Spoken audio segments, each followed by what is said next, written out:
Real story है, please पूरी सुनना, अच्छी लगे शेयर जरूर करना। कि एक बूढ़ा बाप और 2 बेटे। पत्नी पहले ही गुजर गई, दोनों को अकेले ही पाला। जमीन कम थी पर प्यार बहुत था। दोनों बच्चों को पढ़ाया लिखाया, पर छोटे बेटे की रेलवे में सरकारी नौकरी लग गई।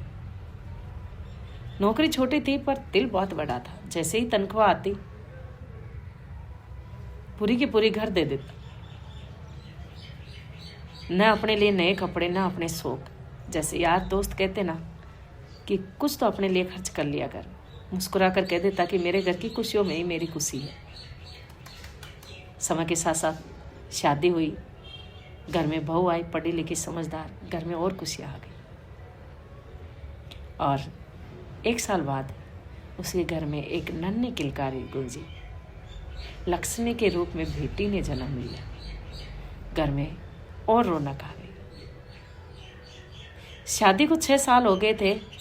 एक दिन ड्यूटी पर थे और ट्रेन में 2 लोगों के बीच झगड़ा हो गया।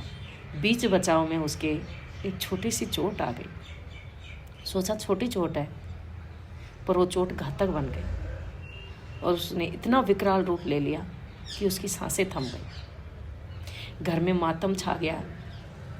बूढ़ा बाप पत्थर बन गया। घर की दीवारें रोने लगी और बेटी की आंखों में एक ही सवाल, पापा कब आएंगे।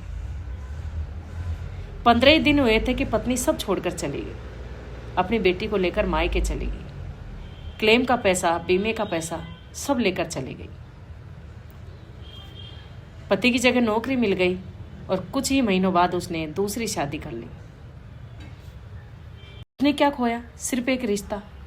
उसने तो नया जीवन पा लिया। अब उस बूढ़े बाप का सहारा कौन बनेगा? जिस बेटे ने अपनी जवानी उस घर की खुशियों के लिए कुर्बान कर दी, जिस बेटे के पैसों से वो घर चलता था, जिस बेटे की नौकरी से उस घर में खुशियाँ आई थी, वो बेटा बिना मुस्कान के चला गया। उस पिता की आंखें तरस गई। ना बेटा रहा, ना उसकी गुड़िया आई और ना ही बहू आई।